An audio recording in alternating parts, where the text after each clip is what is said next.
사무엘하 23장 18절로 23절까지의 말씀을 함께 봉독합니다.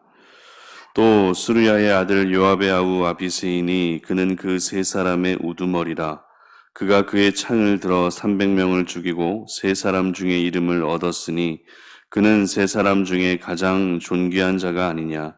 그가 그들의 우두머리가 되었으나 그러나 첫 세 사람에게는 미치지 못하였더라. 또 갑스엘 용사의 손자 여호야다의 아들 브나야이니 그는 용맹스러운 일을 행한 자라. 일찍이 모압 아리엘의 아들 둘을 죽였고 또 눈이 올 때 구덩이에 내려가서 사자 한 마리를 쳐 죽였으며 또 장대한 애굽 사람을 죽였는데 그의 손에 창이 있어도 그가 막대기를 가지고 내려가 그 애굽 사람의 손에서 창을 빼앗아 그 창으로 그를 죽였더라. 여호야다의 아들 브나야가 이런 일을 행하였으므로 세 용사 중에 이름을 얻고 30명보다 존귀하나 그러나 세 사람에게는 미치지 못하였더라. 다윗이 그를 세워 시위대의 대장을 삼았더라. 아멘. 하나님의 사람은 선한 열심을 다한다라는 제목으로 말씀을 전합니다. 다윗이 마지막에 언급했던 용사들의 이름들은 크게 세 부류로 나뉘어지게 됩니다. 첫 번째 부류는 가장 용맹했던 용사들로서 요셉 바세벳과 엘르아살 그리고 삼마였습니다. 그리고 두 번째 그룹의 용사들은 아비새와 브나야 그리고 이름이 기록되지 않은 또 한 명의 용사였습니다. 그리고 마지막 세 번째 부류에는 아사헬과 우리야와 함께 포함돼서 모두 31명의 용사들의 이름이 언급되고 있습니다. 다윗은 모두 37명의 용사를 언급하면서 자신과 함께 싸워준 그들을 기억하고 또 그들을 사용해 주신 하나님의 은혜에 감사하고 있는데요. 이쯤 되면 저희들에게 한 가지 의문이 생기게 됩니다. 그 의문이란 무엇입니까? 바로 다윗의 군 사령관이었던 요압의 이름이 37명의 이름이 언급되는 가운데 한 번도 언급되지 않는다라는 것입니다. 요압은 다윗 왕국에서 매우 중요한 역할을 감당했던 사람입니다. 그리고 그의 동생이었던 아비새와 아사헬 이름까지도 언급되고 있는 이 상황이어서 왜 요압의 이름은 언급되고 있지 않는가에 대해 저희들은 의문을 갖기에 충분합니다. 그러나 왜 요압이 언급되지 않았는지는 어렵지 않게 그 이유를 우리가 생각하고 추측해 볼 수 있습니다. 왜냐하면 요압은 다윗에게 충성을 다하고 열심을 다한 사람은 맞지만 그의 충성과 열심은 언제나 자신의 성공과 야망을 위한 열심이었기 때문에 그렇습니다. 이와 같은 인생을 살았던 요압의 마지막 선택은 다윗과 솔로몬 편에 서는 것이 아니라 아도니아의 편에 서게 됩니다. 그리고 결국 브나야의 손에 의해 죽게 됩니다. 한때는 다윗과 함께 수많은 전장에서 그 위세를 떨쳤던 용맹한 장수였지만 마지막 모습은 다윗과 솔로몬을 저버리고 아도니아의 편에 서게 되면서 다윗의 기억에도 그리고 하나님의 기억에도 남지 않게 되는 그런 인물이 되어버리는 것입니다. 이 시간 왜 요압에 대해서 말씀을 드리는가 하면 오늘 본문에서 살펴볼 인물인 이 아비새와 브나야라고 하는 사람이 요압과 밀접한 관계가 있는 사람들이기 때문에 그렇습니다. 그리고 요압의 이름이 언급되지 않고 아비새와 브나야의 이름이 언급되는 것을 보면서 하나님의 사람은 언제나 열심을 다하는 삶을 살되 그 열심이 선한 열심이 되어야 한다는 것을 말씀드리기 위해서입니다. 요압도 분명 열심을 다한 사람이 맞습니다. 그러나 요압의 열심은 언제나 선한 열심이 아니라 악한 열심, 자기 자신을 위한 열심이었고 그 결과 다윗에게도 하나님에게도 기억되지 못했던 것입니다. 하지만 아비새와 브나야는 달랐습니다. 요압과 동시대를 살면서 요압을 윗사람으로 모시면서도 그들은 권력의 욕심을 내지 않았습니다. 자신에게 주어진 역할을 묵묵하게 감당하면서 언제나 선한 열심을 다했던 그들은 다윗의 37명의 용사들 중에서도 우두머리급의 용사들로 기억될 수 있었던 것입니다. 열심을 낸다는 것은 분명 좋은 모습이 맞습니다. 하지만 그 열심의 모습이 요압과 같이 자기 자신의 성공과 야망을 위한 열심이 되는 순간 지금까지 쌓아왔던 그 모든 수고는 헛되게 되는 것이죠. 그러므로 오늘도 주어진 시간과 상황들 속에서 모든 부분에서 최선을 다하고 열심을 다하여 살아가시되 그 열심이 선한 열심이 되게 해야 한다라는 것입니다. 선한 열심은 다른 것이 아닙니다. 오직 하나님을 위한 열심이 선한 열심입니다. 세상의 권력과 물질과 성공에 포커스가 맞추어지지 않은 열심이 바로 선한 열심인 것입니다. 그저 자신의 자리에서 이름도 없이 빛도 없이 묵묵하게 수고하고 성실하게 그 역할을 감당하는 것이 바로 하나님 앞에서 선한 열심의 모습으로 살아가는 것임을 기억하시기를 바랍니다. 오늘 본문을 통해 저희들에게 주시는 교훈을 함께 생각해 보겠습니다. 첫 번째는 순전한 충성의 사람이 되어야 한다라는 것입니다. 18절 말씀입니다. 또 수르야의 아들 요압의 아우 아비새이니 그는 그 세 사람의 우두머리라. 그가 그의 창을 들어 300명을 죽이고 세 사람 중에 이름을 얻었으니. 자, 먼저 살펴볼 사람은 아비새라고 하는 사람인데요.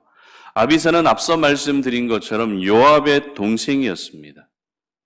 그리고 요압에게는 아비새 말고도 또 한 명의 동생인 아사헬이라고 하는 사람도 있었는데요. 아사헬은 일찍이 사울의 군사령관이었던 아브넬에 의해 죽임을 당하게 됩니다. 어찌되었건 이 요압과 아비새와 아사헬은 다윗에게 매우 든든한 용사들이었습니다. 그리고 세 형제는 모든 이들이 부러워할 만큼 싸움도 잘했을 뿐만 아니라 정말 용맹했던 장수들이었습니다. 그래서 중요한 일이 있을 때마다 다윗은 세 형제 중에 큰 형이었던 요압에게 그 일을 맡겼고 요압은 그 일들을 또 잘 처리했습니다.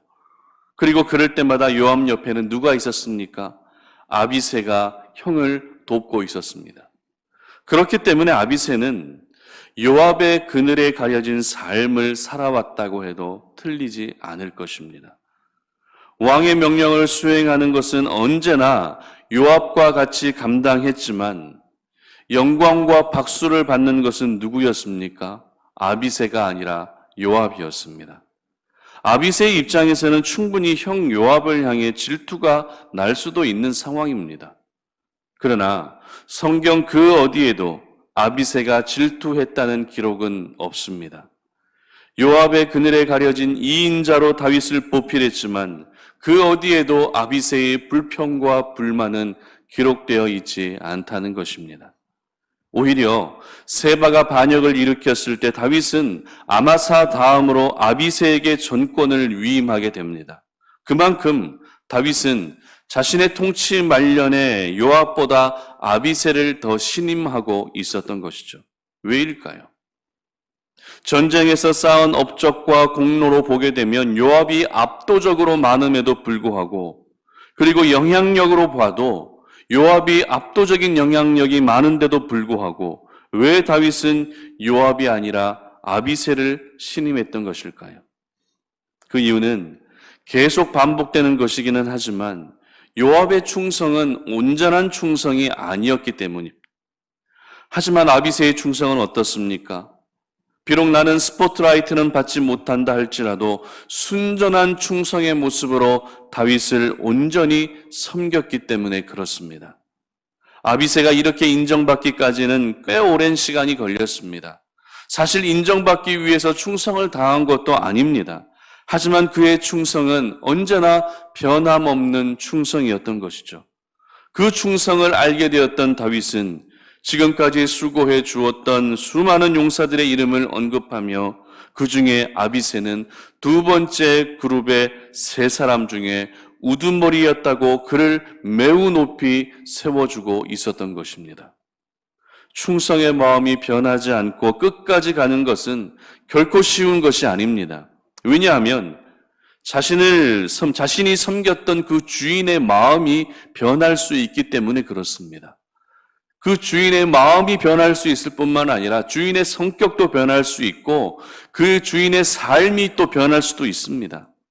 다윗도 역시 처음에는 온전히 하나님을 잘 섬겼다가 죄의 유혹에 무너지면서 온갖 고난을 겪어야 했던 변화무쌍한 인생을 산 사람입니다. 그럼에도 아비새는 항상 다윗과 함께 했습니다. 다윗이 도망가던 그 시절에도 아비새는 다윗을 옆에서 지켜주고 있었습니다. 아비새는 다윗을 향한 충성의 마음이 결코 변하지 않았던 것이죠. 이처럼 순전한 충성의 사람은 결국에는 기억될 수밖에 없습니다. 잠깐 충성하다가 배신하고 떠나게 되면 그 사람은 기억되지 못하지만 순전하게 충성하는 사람은 우리 하나님께서 반드시 세워주시는 것입니다. 그렇다면 여러분들의 주인은 누구이십니까? 바로 우리 하나님이신 줄 믿습니다. 그렇다면 하나님을 향해 충성하시되 순전한 충성으로 하나님을 섬길 수 있기를 바랍니다. 지금 당장 기도가 응답되지 않고 계속되는 고난과 시련과 상처 속에서도 하나님을 향한 충성의 마음을 돌이키지 않으시기를 바랍니다. 순전한 충성이 계속된다면 우리 하나님께서는 여러분들을 반드시 높이시고 세워주실 것입니다. 그래서 아비새와 같은 은혜와 축복을 누리시는 우리 모든 송탄 오륜의 가족들이 되시기를 주님의 이름으로 축복합니다. 두 번째는 신앙의 야성을 가져야 한다라는 것입니다. 두 번째는 신앙의 야성을 가져야 됩니다. 20절입니다. 우리 다 같이 한번 읽습니다. 또 갑스엘 용사의 손자 여호야다의 아들 브나야이니 그는 용맹스러운 일을 행한 자라. 일찍이 모압 아리엘의 아들 둘을 죽였고 또 눈이 올 때 구덩이 내려가서 사자 한 마리를 쳐 죽였으며. 자, 두 번째로 살펴볼 사람은 브나야라고 하는 사람입니다. 오늘 본문은 브나야에 대해서 소개할 때 갑스엘 용사의 손자라고 소개합니다. 즉 용사 집안의 후손이었다는 것이죠. 그런데 한 가지 아이러니한 것은 브나야의 부친 여호야다는 누구입니까? 대제사장이었습니다. 당시 대제사장의 가문은 항상 정해져 있었습니다. 그렇기 때문에 부친이 대제사장이면 그의 아들도 역시 제사장의 신분으로 살아가는 것이 일반적이었던 것이죠. 그러나 브나야는 어떻습니까? 아버지 여호야다가 대제사장이라 할지라도 자신은 용사로서 장군으로서 살아가고 있었던 것입니다. 저는 오늘 아버지 대제사장의 뒤를 이어서 자신도 제사장으로 살아가야 했지만 제사장의 길이 아닌 용사로서 살아간 브나야의 모습을 보며 이것을 옳고 그름의 문제로 접근하려는 것이 아닙니다. 오히려 대제사장의 가문에서 태어났지만 용사로 살아가고 있는 브나야의 모습은 신앙의 기본기를 갖춘 상태에서 신앙의 야성까지 갖춘 모습으로 보여지고 있다는 것을 기억할 수 있었으면 좋겠습니다. 그렇다면 신앙의 야성이란 무엇입니까? 신앙의 야성은 자신에게 주어진 환경에 안주하지 않고 항상 도전하며 살아가는 사람을 가리켜 신앙의 야성을 가진 사람이란 말하는 것입니다. 그리고 이 땅을 살아가면서 늘 영적 전쟁을 치르며 살아가는 사람을 가리켜 신앙의 야성을 가진 사람이라 말하는 것이죠. 그러므로 좋은 게 좋은 거지라는 생각으로 세상과 타협하며 살아가는 사람은 신앙의 야성을 가진 사람과는 전혀 반대의 사람이 될 수밖에 없는 것입니다. 브나야가 만약에 자신의 환경에 안주해 있었다면 어떻게 되었을까요? 성전에서 제사만 드리는 사람으로 평생을 살아야 했을 것입니다. 물론 제사장의 역할이 중요하지 않다는 것이 아닙니다. 하나님께 드리는 예배가 중요하지 않다는 것이 아닙니다. 그러나 브나야는 하나님께 제사를 드리는 예배의 삶이 그의 신앙의 기본기가 되었고 뿐만 아니라 신앙의 야성을 가진 사람으로 도전하는 인생을 살았다는 것입니다. 오늘 본문에서 브나야를 소개할 때 그를 용맹스러운 일을 행한 자라고 소개하고 있습니다. 그리고 사자를 쳐서 죽일 정도로 그는 싸우는 일에 있어서 절대 뒤로 물러서지 않았던 장수였습니다. 브나야가 싸우는 일만 한 사람이었다면 단순한 장수로 기억되었겠지만 브나야를 소개할 때 성경은 항상 그의 아버지 여호야다를 함께 언급하고 있다는 것을 여러분들은 기억할 수 있었으면 좋겠습니다. 그의 아버지 여호야다를 항상 언급하고 있다는 것은 그의 신앙은 단순한 신앙이 아니라 야성을 함께 갖춘 그런 신앙이라는 것을 말해주고 있는 것입니다. 이러한 배경 속에서 자란 브나야였지만 다윗의 마지막 순간에 용맹한 장수로 언급된 브나야는 예배면 예배, 싸움이면 싸움, 도전하는 것이면 도전하는 것까지 모든 일에 열심을 다한 사람이었습니다.